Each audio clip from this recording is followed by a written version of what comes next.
Hello friends, my name is Dina, and today you're going to listen to my story.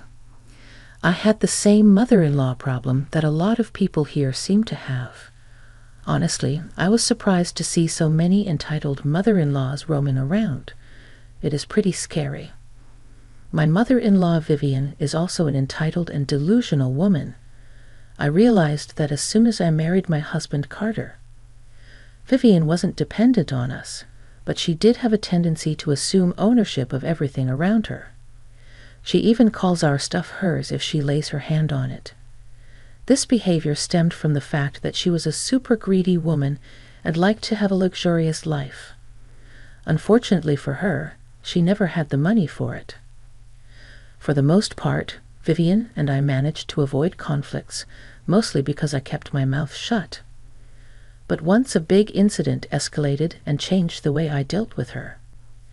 You see, at that time, I had recently gotten a vintage car in my possession.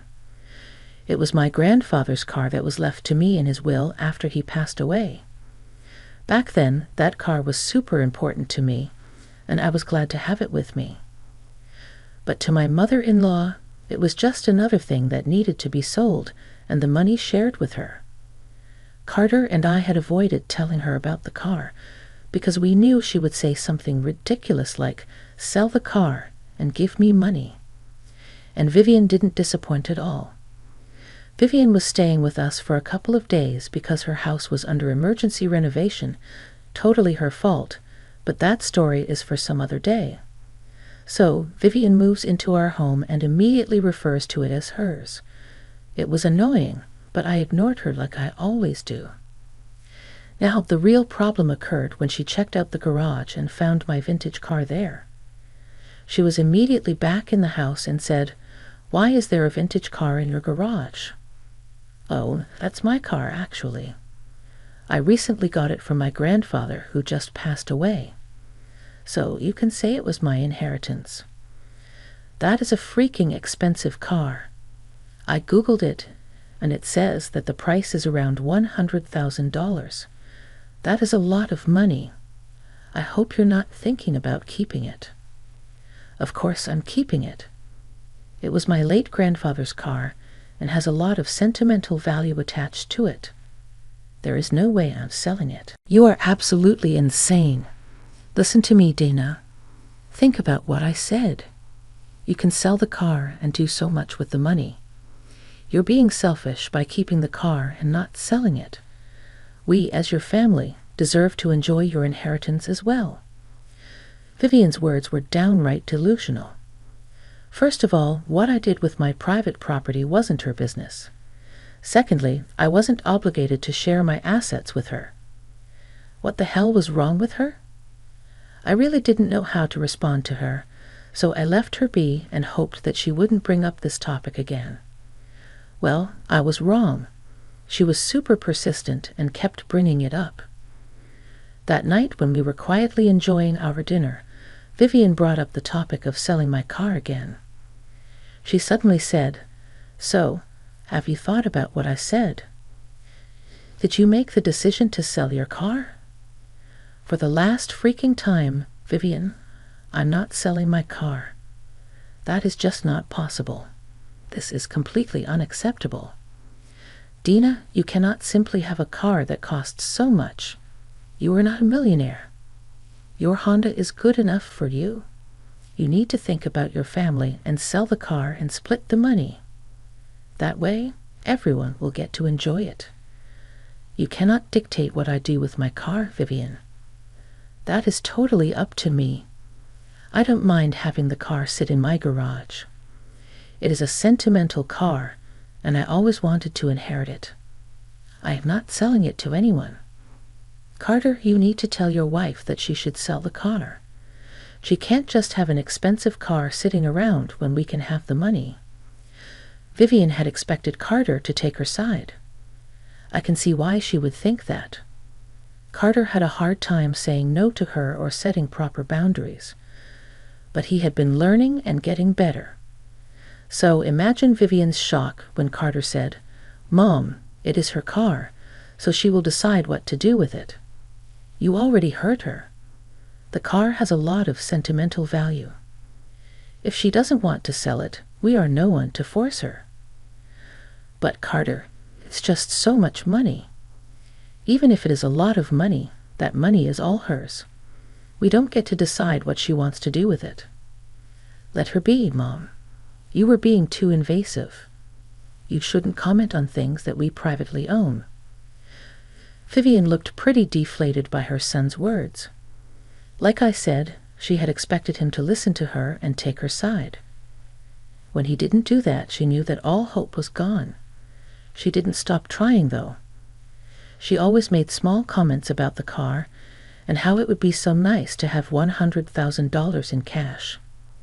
It was getting downright annoying, but I was ignoring it. Apparently, I should have done better because she managed to steal and sell my car from right under my nose. One morning when I was about to leave for work, I saw that my vintage car was missing. I was in the garage and was going to drive my Honda to work. But when I opened the garage, I saw that my car was nowhere in sight. I panicked and started to think the worst. The garage was open, but didn't look like it had been broken into. Carter's car wasn't in its place because he had left for work way before me. So there was no way he had taken the car either. Someone must have stolen it. I immediately called work and took a day off to figure out what was going on. That car was precious to me, and I couldn't rest until it was back in its place. I frantically called Carter just to make sure he didn't know anything about the missing car. Carter, did you take my car by any chance? It's not in the garage. What? No, I took my Mustang. What do you mean it's not in the garage? I saw it right there before I left. I don't know, Carter. It's not in the garage anymore. I discovered it missing when I opened the garage to take my Honda to work. I'm freaking out. Carter, calm down. Dina, we will find out where the car is. You need to go check our security cameras and see who took it. You can call the cops as soon as you find something.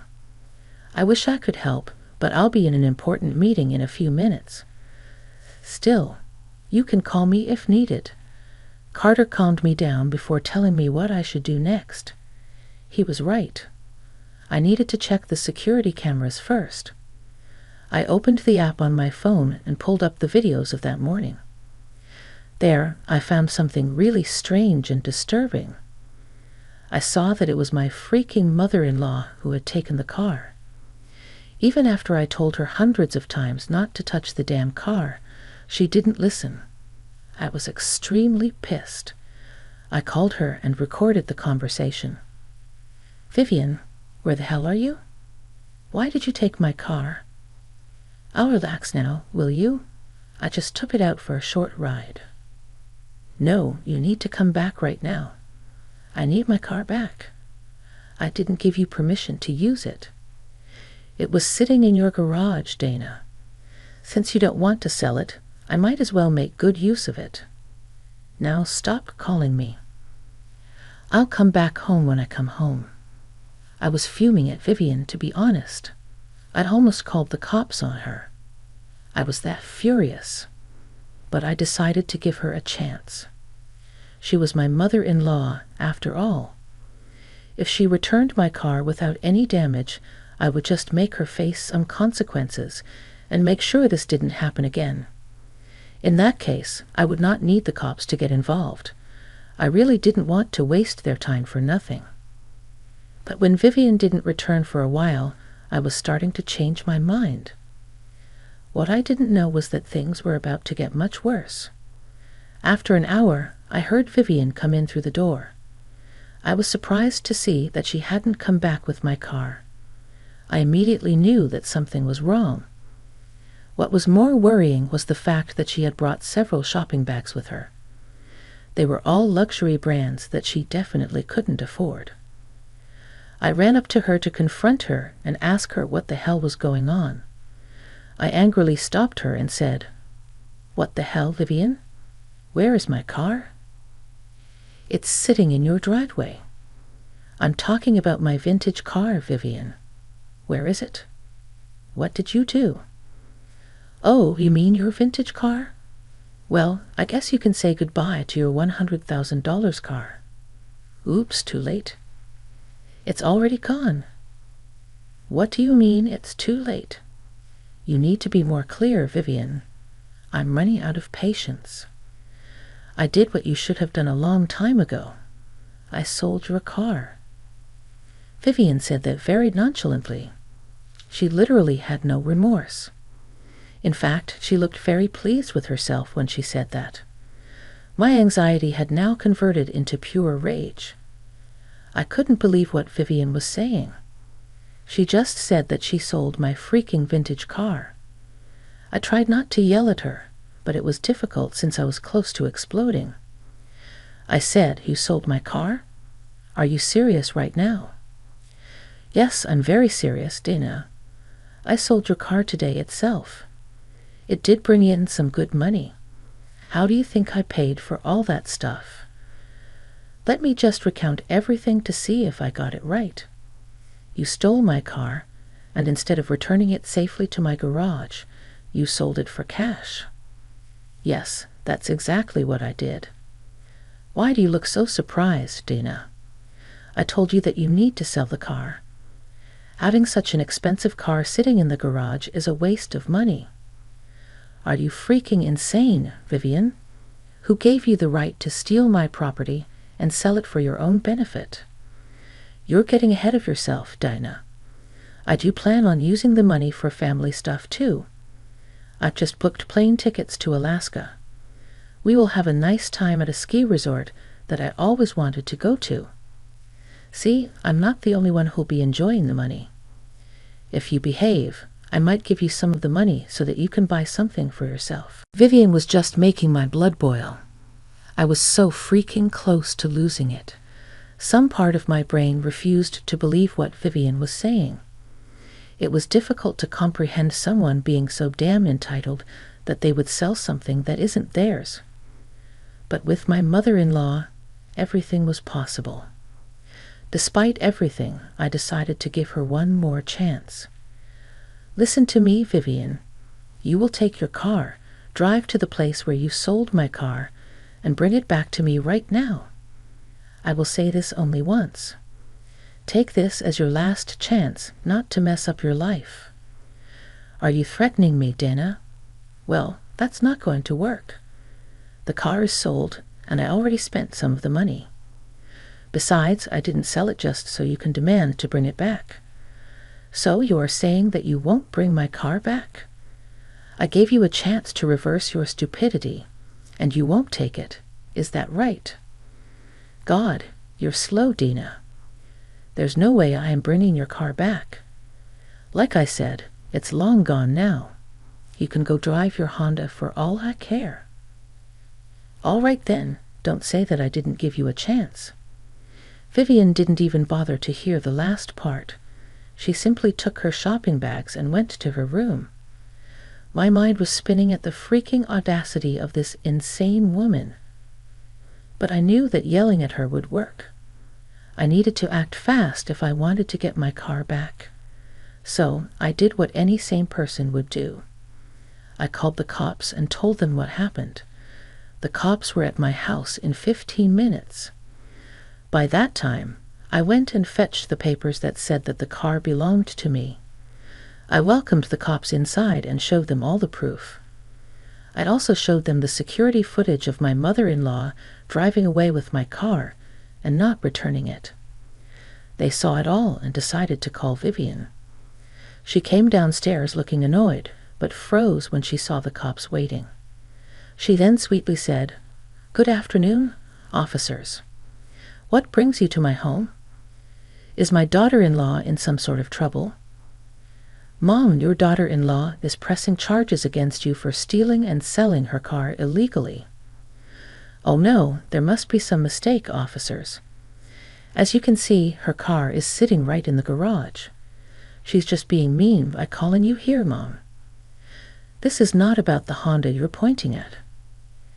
We're talking about the vintage car that you sold today. There is no vintage car in my house, officers. This might be some sort of misunderstanding. We are not that rich to own a vintage car, Mom. We literally have paperwork and video evidence of everything. Plus, there is insurance involved.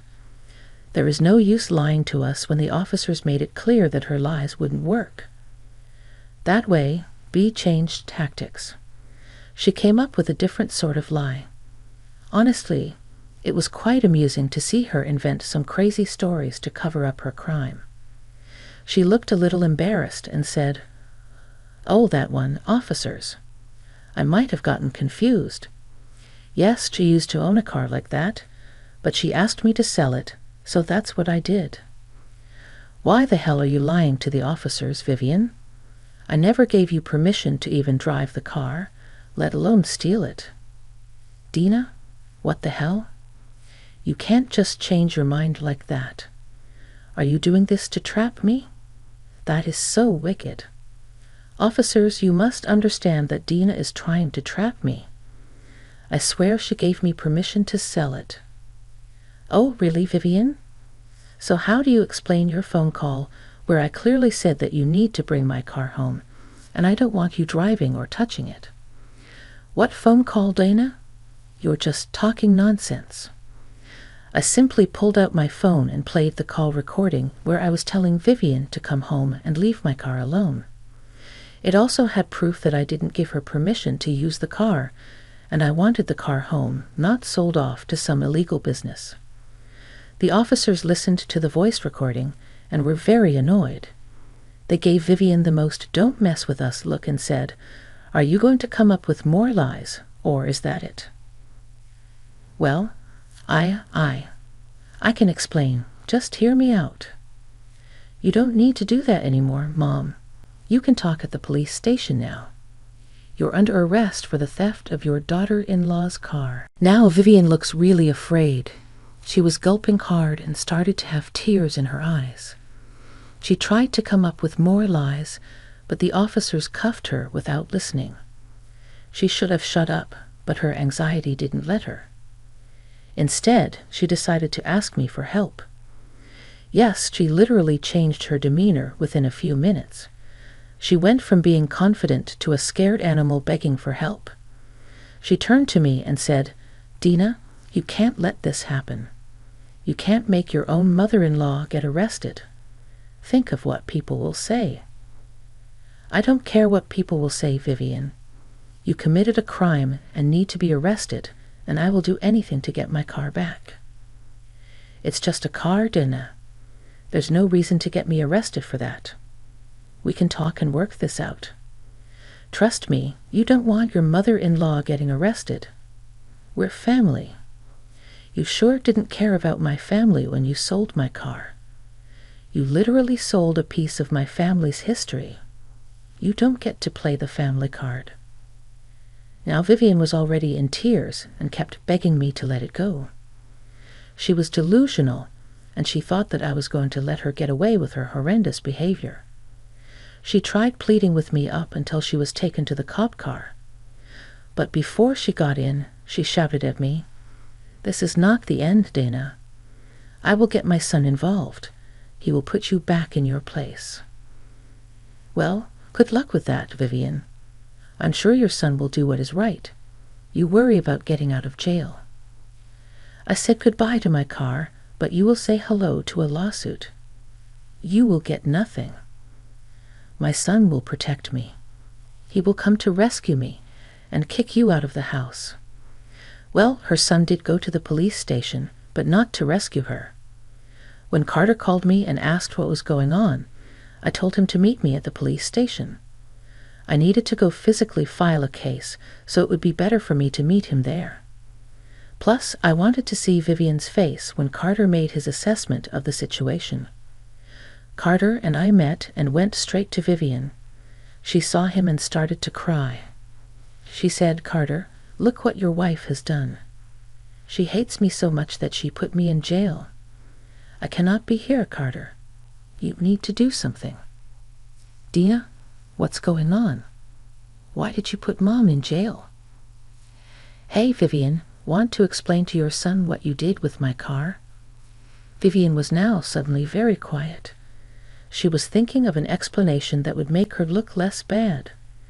Unfortunately for her, she couldn't come up with anything. She remained quiet with her head down. Carter said, "Mom, say something." "Why are you quiet?" "What will she say, Carter?" "She stole and sold my car to someone. Then she came home with shopping bags and informed me that she has booked us a vacation in freaking Alaska." "Wait, what?" "Mom, what the hell did you do?" "Oh, there was more, Carter. The cops got a name out of her. They contacted the man, and he said that the car had been damaged a little after delivery. So this will be a big lawsuit. I can already see $1 million. "Oh my God, Mom, what have you done?" "I told you to stay the hell away from Denna's car. Why can't you just listen for once?" Carter never talked to his mother in this tone. Vivian was surprised and did not at all like this. She was now crying and trying to make him feel bad for her. But I knew that Carter wouldn't save her this time. He knew where to draw the line. Vivian still tried and said, "Son, you need to get me out of here. I can't be in this place. You have to convince Dina to drop the case. I cannot afford the lawsuit, you know that." "Why the hell would I do that, Mom? You are the one who committed a crime by doing something so utterly stupid. Carter, if you don't help me, my life will be ruined. I'll be broke and still need to serve in jail. You should have thought about that before committing a crime. I will support Dina and what she is doing. This time you have taken things too far. I cannot forgive this, Mom. You are on your own." Vivian kept begging us to help and change her mind. Yes, she went back to begging me for forgiveness as well. Not that I was going to listen to her. Carter was extremely pissed and decided to leave the police station with me. He was really apologetic about his mom's actions and said that he would never forgive her for this. He actually encouraged me to pursue my case and get my car back. I did eventually get my car back. It took a while. The car was in a small accident with the buyer and got badly dented. With vintage cars, repair costs can skyrocket. All these, along with lawyer fees and all, Vivian did end up paying $1 million for the lawsuit. She was forced to sell her own childhood home and take on debts as well. It was a horrible situation for her, but she didn't have our sympathy. Carter made it clear to her that we didn't want her around anymore. He also said that she better not expect to hear from us for a long time. That got her crying and throwing a tantrum again. Word of her arrest and the lawsuit spread like wildfire. Her friends dropped her because they didn't want to associate with criminals. Her family was also extremely pissed with her because who the hell sells stuff that they stole from others? I was truly glad to see that the rest of the family had sane people. Anyway, we're still in no contact with Vivian, and the lawsuit has been settled. I got back my car and had a very experienced mechanic work on it. It was all paid for by my dear mother-in-law, of course. The mechanic was so good that you wouldn't even know that it was damaged. So I got my new car, while Vivian lost her own house and is now living in a rented apartment, alone and desperate for company.